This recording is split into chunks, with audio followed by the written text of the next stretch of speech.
Today we are dealing with water. The formula for water is H2O.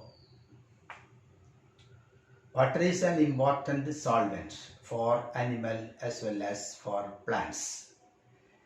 65% of our body weight is due to water, and in case of plants it may rise up to 95% of water.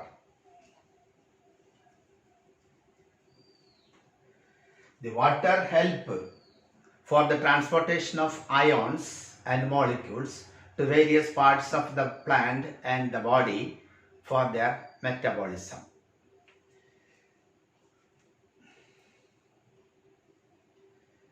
Then coming to structure of water, when hydrogen combines with water, that gives water. You can produce water by burning hydrogen in oxygen, that gives water. So water is formed 2H2 plus O2 gives 2H2O. Water is occurring in different forms. Water is present in oceans, rivers, as then rainwater, well water, pond water, etc. For our drinking purposes, the water with the purity of pH 7, that is neutral, is good for drinking, or slightly alkaline, that is good. Acidic water, that will cause many problems in the stomach. So you have to study the structure of water. So here the water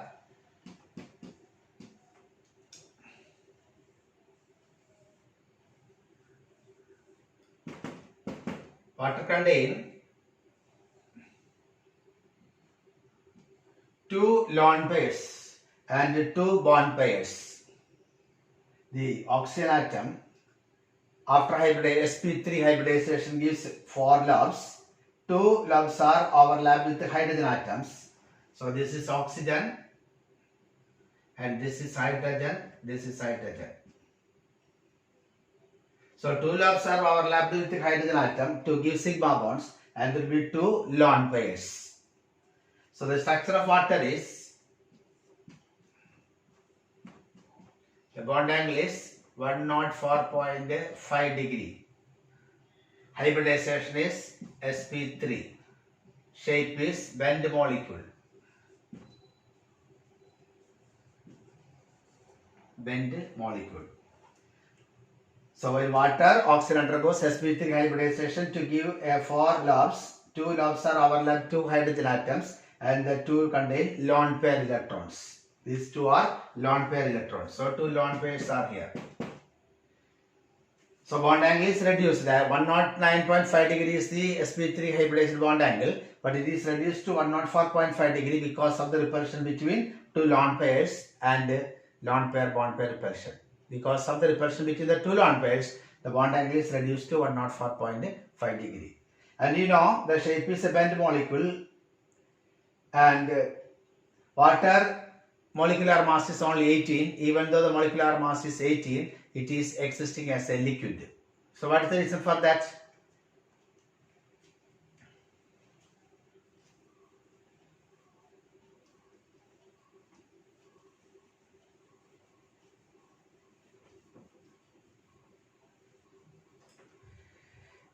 That is, in water, the molecules are associated through hydrogen bonding.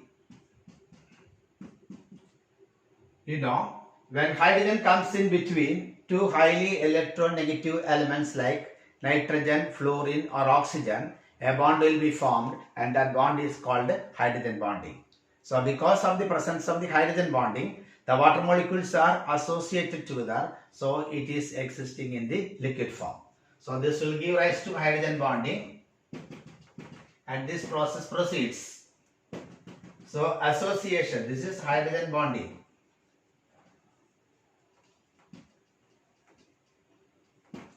This is hydrogen bonding.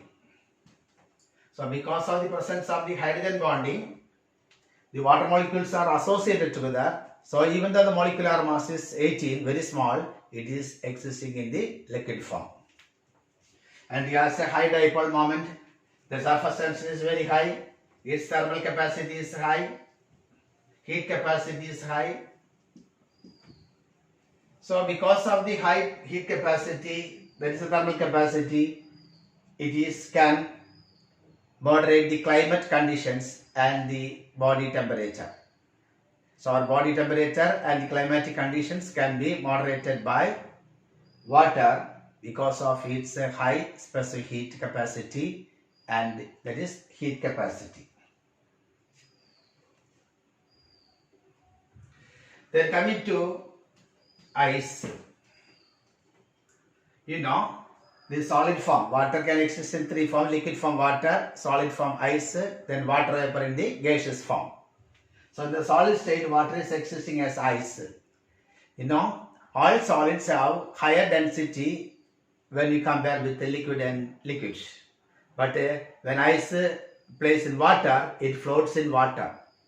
So what is the reason for why ice floats in water?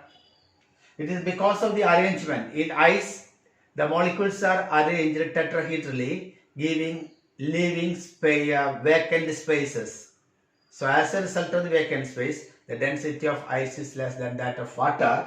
So ice floats in water.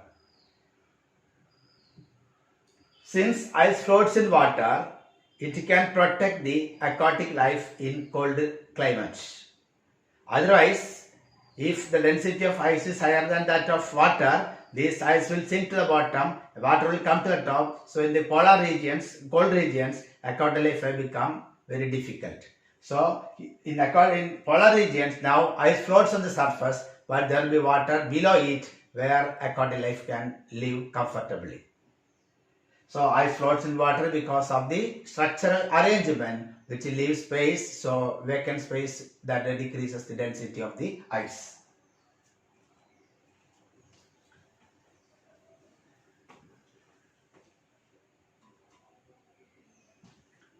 Next is the international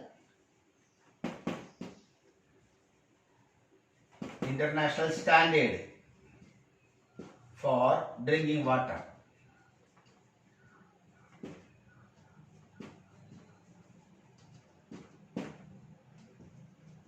What is the fluoride?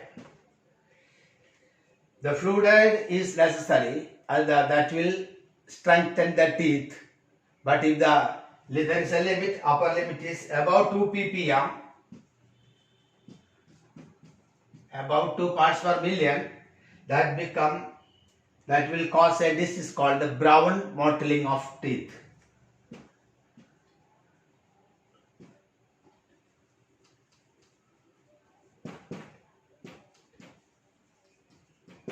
Brown mottling of teeth when it is above 2 ppm. Below 2 ppm, that is comfortable, that is good for our health of the teeth.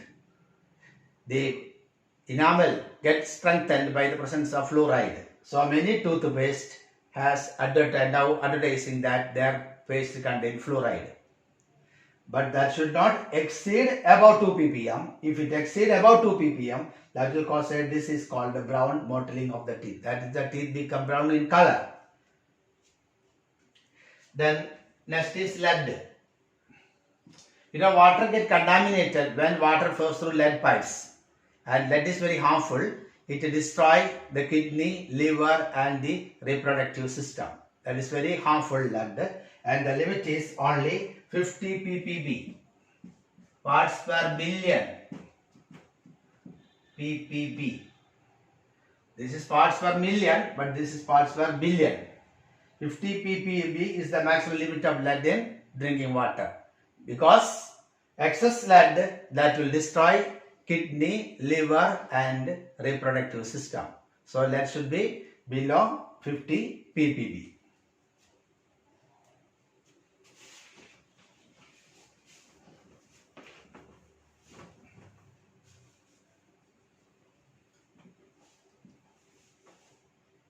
Next is sulfate. This above 500 ppm. This will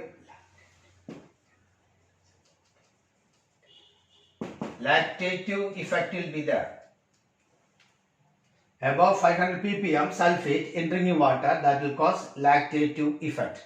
Below that, that is no harmful to our body. That is the limit of sulfate. This is nitrate. The maximum limit is 50 ppm. 50 ppm is the maximum limit of nitrate in drinking water. But if the concentration of the nitrate exceeds the limit, that will cause a disease called blue baby syndrome.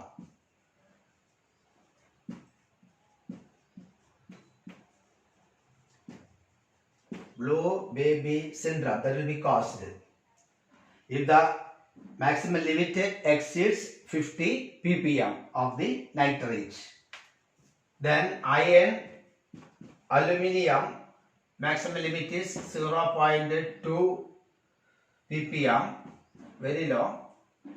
Then copper, then zinc. Copper is 3 ppm and zinc is 5 ppm. So this is the general international standard for drinking water. That is, drinking water should have fluoride ion, but should be less than 5 ppm, above which that will cause the disease. Similarly, sulfate, lead, nitrate, etc. That is the international standard for drinking water.